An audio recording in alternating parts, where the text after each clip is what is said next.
Olá para você que acompanha o canal mapastral.net, eu sou a Ana Rodrigues e agora nós vamos conversar sobre mais um tema que me pediram nos comentários, que são as casas derivadas. Bom, a gente vai entender o que são e como usar as casas derivadas numa análise natal ou numa análise de previsões, tá? O ponto de partida aqui é a gente entender o que são as casas, né? E também o assunto de cada uma das casas, né? Porque para identificar as casas derivadas, a gente precisa ter na ponta da língua aí o assunto de cada uma delas.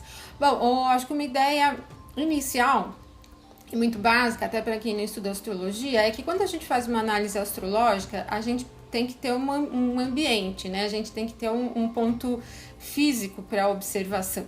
E no mapa astrológico, essa observação física, ela é delimitada, né? Ela é trabalhada em torno das casas astrológicas. Então, as casas, elas representam setores da vida, ambientes, né? Circunstâncias ali onde as coisas vão acontecendo. Os locais, a gente pode dizer, da vida onde as coisas acontecem. E são 12 casas que nós chamamos de casas terrenas ou casas mundanas, tá? E que não tem naturalmente uma ligação com a ordem dos 12 signos do zodíaco. Essa ligação, ela é feita nessa relação entre casa e signo, ela é feita a partir do mapa individual, tá? Então procurem já não associar muito a casa 1 ao signo de Áries, a 2 a Touro, porque isso vai acabar atrapalhando um pouquinho o assunto das casas derivadas, tá? A maneira como vocês usam. Bom, então a gente precisa entender e rever ali qual é o assunto de cada uma das casas, né? A gente parte do ponto que a casa 1 representa a tua própria vida física, então ela tem uma relação com tudo que é físico, no corpo físico mesmo, né? A aparência, tendências de vitalidade, de saúde, quem você é fisicamente mesmo, né? Se a gente imagina que o ascendente, ele é calculado, ele é desenhado a partir do momento em que você dá a sua primeira respiração, né? Aquele momento exato quando você nasceu. Então, o ascendente tem relação muito forte mesmo com a tua vida física, com o suspiro. Por isso, toda a questão de vitalidade, ela é intrínseca à casa 1, ao ascendente. Toda a tua postura, teu jeito, os teus trejeitos, suas maneiras físicas estão ligados aqui à casa 1. Na astrologia moderna diz muito que ela é a máscara, mas na verdade ela não é uma máscara, ela é você fisicamente, ela representa você, a tua vida física mesmo, tá? Bom, no setor 2, na casa 2, são os assuntos ligados às posses financeiras, né? A questão de dinheiro mesmo, a maneira como a pessoa lida, gerencia com os recursos materiais dela, tá? Menos as posses relacionadas com imóveis, que aí é uma outra casa que nos fala sobre esse assunto. A casa 3 fala sobre os irmãos, fala sobre a comunicação básica, né? O meio de aprendizado básico, o estudo básico mesmo da pessoa, a vizinhança, o bairro, o ambiente onde a pessoa circula no dia a dia dela, né? E irmãos, como eu falei para vocês também. Na casa 4, nós temos os assuntos relacionados aos imóveis, uma questão mais física, ao ambiente de família também. Na astrologia clássica, a casa 4 ela é associada ao pai, tá? Já na moderna, ela é associada à mãe. Então, isso vai depender muito da linha que você segue, mas tradicionalmente, como as casas derivadas são assuntos da astrologia clássica, né? Geralmente quem estuda mais a astrologia horária, por exemplo, que é um método oracular, ela é onde a gente usa mais forte, aí, mais intensamente as casas derivadas. Então, esta casa 4 a gente pode deixar ela ligada ao assunto do pai também, tá? E ao ambiente familiar e imobiliário de uma maneira geral. Então, as posses imobiliárias estão relacionadas ao setor 4, tá? A casa 5 envolve o romance, os casos amorosos de uma maneira geral, filhos, tudo que traz prazer, né? Então, os entretenimentos, os hobbies, a diversão da pessoa está relacionada com a casa 5. A casa 6 tem relação com doenças, de uma maneira geral, e com o trabalho mais pesado que a pessoa exerce, né? O trabalho de dia a dia, aquilo que você acaba levando como um pouco mais de questão intensa, pesada mesmo. Ela é uma casa que, na tradição clássica, ela é vista como maléfica. Ela tem relação com angústias, com aquelas coisas que a gente se sente meio obrigado a ter que fazer, né? E não muito satisfeito. Bom, a casa 7 está relacionada a parceiros, de uma maneira geral. Marido, né, por causa das mulheres, ou a esposa para os homens. Sócios também. É uma casa que tem relação com o outro, né? A gente diz, como ela é oposta ao ascendente, o outro está relacionado à casa 7. Então, dependendo do que você está observando no teu mapa, esse outro diz respeito à casa 7. Por exemplo, numa astrologia horária, se você estiver perguntando sobre uma questão de saúde, a casa 7 é um tratamento, né, mais específico de saúde, a casa 7 pode representar o médico. Se for em um aspecto mais jurídico, a 7 pode representar o teu advogado, né? Então, a 7, ela tem essa relação com o outro, com quem você tem uma relação ou profissional ou pessoal, né? No mapa natal, a gente olha a casa 7 como o caso do parceiro mesmo, né? Conjugal, tá bom? Tem muita relação com o compromisso. Na casa 8, nós temos os assuntos relacionados à morte, de uma maneira geral, aos fins de ciclos. É uma casa também que classicamente é vista como uma casa maléfica. Então, os finais de ciclos, o dinheiro, a gente vai entender por que ela representa o dinheiro do parceiro, as condições financeiras do parceiro, ambientes relacionados a bancos, né, finanças, os impostos, taxas, tudo que a gente acaba pagando, né, está relacionado com a casa 8. Acidentes também na casa 8, cirurgias, enfim. A casa 9, relacionada aos assuntos superiores, a mente mais elevada, ao ambiente cultural, tudo que lida aqui com o assunto do mental mais superior, né? Tem a ver aí com os estudos e com a espiritualidade de uma maneira geral também. Religião, espiritualidade, meditação, todos relacionados à casa 9. Na casa 10, nós temos os assuntos relacionados com status, realização, carreira profissional. É a casa que tradicionalmente é vista como a casa da mãe também, ok? Que alterna, né? A gente percebe que a diferença entre a clássica e a moderna nesse assunto de pai e mãe é trocada, né? Na casa 11, uma casa benéfica, e ela tem como assunto felicidade, num sentido geral, as aspirações de vida, aquilo que a pessoa aspira, o que ela quer realizar no mundo, o que ela quer ser, os maiores objetivos de vida. A casa 11 também está relacionada ao meio coletivo, às relações de amizades, num sentido geral. E a casa 12, uma casa que tem envolvimento com os medos, com os inimigos, com inimigos ocultos aqui, com tudo aquilo que gera uma sensação de impotência pra gente, né? Como sendo a última casa do mapa, né, de um mapa astrológico, ela carrega um pouco de peso de situações que a gente não tem muita consciência, não sabe muito bem lidar, mas que é pesado, assim, né, em termos de muito peso, de dificuldades mesmo para lidar, tá? Que gera às vezes arrependimento, angústia, sofrimento. É uma casa de sofrimento, de assuntos relacionados ao sofrimento. Bom, dito isso, agora a gente vai entender o que são as casas derivadas. Então a gente sabe que cada uma das casas representa aí uma ou mais nas circunstâncias da vida, setores da vida. E a gente parte naturalmente da casa 1. Agora, se eu quero investigar no meu mapa uma questão relacionada a outra pessoa do meu convívio pessoal, que tem uma relação pessoal comigo, ou não propriamente só de pessoas, mas de outros ambientes, eu posso derivar esses assuntos a partir da casa que representa essa questão. Acho que o exemplo mais clássico que tem de casas derivadas, eu acho que é o mais fácil de entender, é pegar a casa que representa o parceiro. Então, para as pessoas que são casadas, por exemplo, e quer saber mais sobre a questão do marido ou da esposa. Então, a gente parte da casa 7 E aqui eu acho até legal, ao invés de a gente falar casa 1, casa 2, casa 3, colocar a primeira casa, a segunda casa, para não confundir, tá? Então, se a gente coloca a casa 7 como sendo a primeira casa para investigar os assuntos do parceiro, então a gente põe a 7 como sendo a primeira casa do parceiro. Então, o que eu vou investigar? A casa 7 vai dizer respeito às questões físicas do parceiro, porque o ascendente a casa 1 no mapa natal, né, da tua vida, ele representa você fisicamente. Então, a partir da 7, ela vai dizer, essa casa vai dizer respeito às questões físicas do teu parceiro, tá? Então, físicas ligadas à vitalidade, à saúde, à aparência física mesmo. Se você estiver investigando quais são as tendências, as características físicas de um futuro marido, né, ou de uma futura esposa, olhem para a casa 7 para identificar essas características físicas também. A gente tem outras formas de olhar a isso em termos de atração, como a gente já fez aqui alguns vídeos no canal, tá?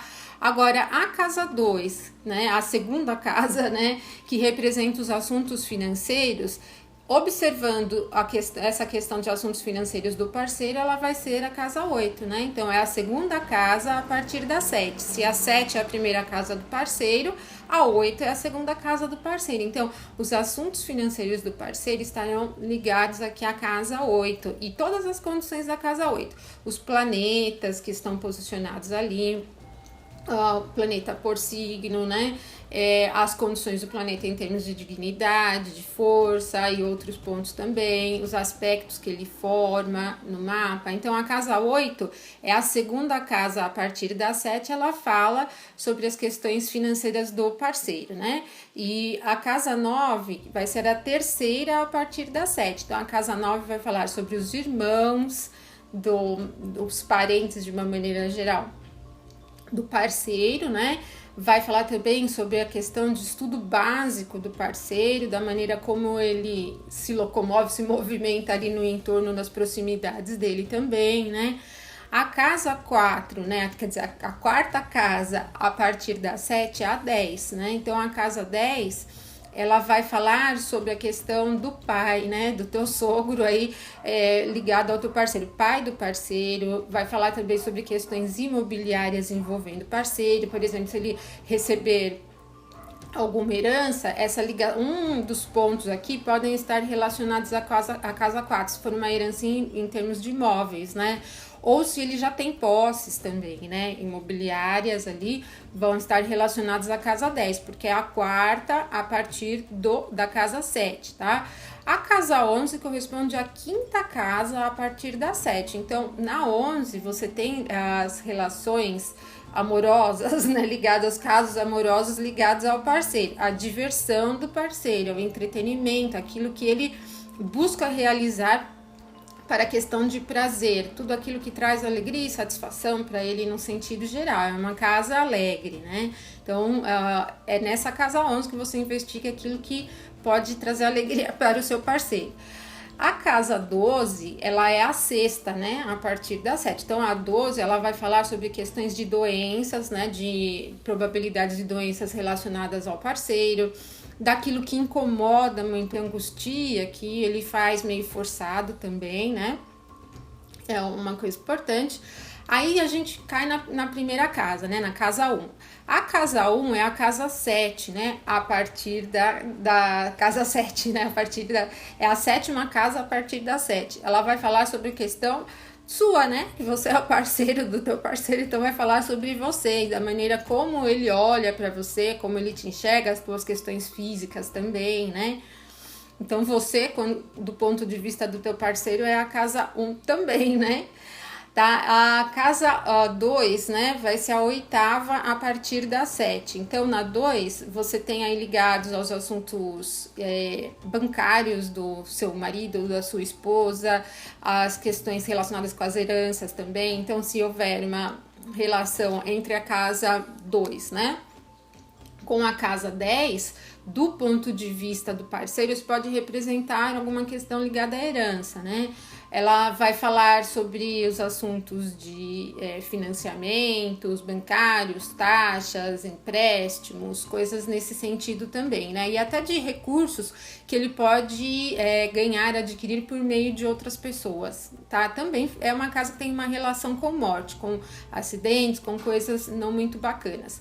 Aí depois a casa 3, né? Ela corresponde à 9ª casa a partir da 7. Então, a partir da 7ª casa, essa casa 3 diz respeito aos estudos superiores do parceiro, a religião do parceiro, a maneira como ele enxerga a vida num sentido mais filosófico, a espiritualidade do parceiro, como ele lida com esse assunto, as possibilidades de contato com o mundo afora também, a maneira como ele busca, né? Tá? A casa 4, ela já vai falar sobre, é a 10ª casa a partir da 7. Então, ela vai falar sobre questão de carreira do parceiro, maneira como ele busca o status, como ele lida com essa questão de sucesso e realização. E é a casa que vai representar a mãe, então tua sogra ali, né? Então, a sogra está representada na casa 4. A casa 5, né, corresponde à 11ª casa do teu parceiro. É uma casa de alegria, é uma casa das aspirações de vida do teu parceiro, é uma casa que diz respeito aos amigos do teu parceiro, ao ambiente social onde ele frequenta, né, um meio coletivo dele mesmo de alguma maneira, tá? A casa 6 é a 12ª casa do ponto de vista do teu parceiro. Então, a 12ª casa diz respeito ao quê? Aos medos, às preocupações, às coisas ruins, assim, vamos dizer, as dificuldades que ele tem interiormente, aos inimigos ocultos também, tudo aquilo que para ele gera muita angústia, dificuldade de lidar também, né? E as provações que ele tende a passar ao longo da vida dele, tá bom? Então, fechando aqui em relação ao parceiro. Mas vocês podem olhar as casas derivadas a partir de qualquer ponto. Então, por exemplo, se você quer investigar sobre uma questão de relacionamento seu com um irmão, por exemplo, você parte da casa 3. A casa 3 diz respeito aos irmãos. Então, você pega a casa 3 e identifica ela como sendo a primeira casa. Então, a casa 4 vai dizer respeito ao dinheiro do teu irmão, né? A casa 5 vai dizer respeito ao ambiente próximo do teu irmão, aos estudos básicos do teu irmão. E assim por diante, tá? Se você estiver, como eu mencionei lá no início, em um processo jurídico e você quer investigar sobre a maneira como o advogado está conduzindo o teu processo, né? Como ele está lidando com o teu processo, é parte da 7 também. O médico também parte da 7. Se você estiver investigando uma questão de doença, como vai ser o desenrolar da doença, tal, você parte da 6. A 6 é um assunto de doença, né? Então, se você quer investigar se ela evolui ou não evolui, você tem que observar a casa 6, as relações da casa 6, como os planetas estão posicionados, tá? Esse é um assunto um pouco mais complexo, tá? Agora, quando isso em um mapa natal dá pra gente identificar bem generalizado ao longo da vida como as coisas tendem a acontecer. Quando você olha para um mapa de previsões, por exemplo, se você pegar uma revolução solar, e tem que ficar assim muito claro, gente, que a revolução solar ela vai mostrar os pontos que tendem a acontecer durante o ano, né? As circunstâncias prometidas ao longo do ano, mas que já estejam prometidas no teu mapa natal, tá? Por isso que não se deve olhar a revolução solar isoladamente, sempre tem que olhar em comparação com o mapa natal. Só aquilo que no mapa natal já está expresso se realiza ali na revolução solar. E aí você pode observar então essa derivação de casas dentro do ano, né? Então, se, por exemplo, né, nesse exemplo mais clássico, se você é casado e tá, por exemplo, o seu marido está passando por alguma circunstância específica no trabalho, na saúde e tal, você pode derivar as casas dentro da revolução solar para observar como isso tende a acontecer, sempre levando em consideração o mapa natal. É lógico que é assim, gente. Aqui, quando a gente fala de casas derivadas, a gente tem como base o teu próprio mapa, né? A tua própria revolução solar, se estiver falando de previsões. Então, ele representa muito o teu ponto de vista em relação àquilo. Então, lógico que o mais profundo era pegar o mapa do marido ou da esposa e observar para ver como que tende a acontecer, como se desenrola a situação.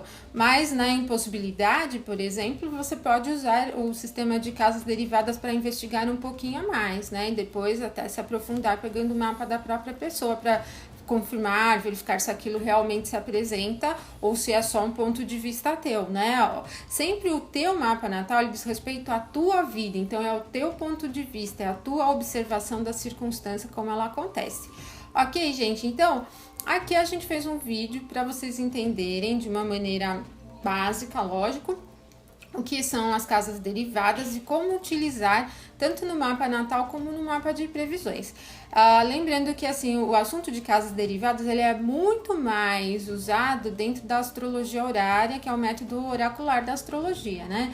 Poucos astrólogos, assim, acho que os mais antigos, os que usam uma abordagem mais clássica, acabam usando no mapa natal. Eu acho que é bem legal, traz informações complementares, né, para análise e é interessante usar, né? É interessante investigar. Só este vídeo não serve como conteúdo para vocês usarem uma análise. Tem que investigar um pouquinho a mais, né? A ideia aqui, como eu sempre falo para vocês, é a gente jogar semente e aí vocês vão trabalhando aí para depois colher os frutos, tá? Despertando conhecimento aí um pouquinho, jogando a sementinha.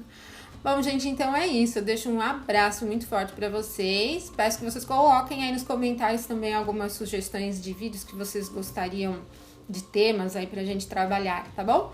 Um forte abraço e até o nosso próximo vídeo.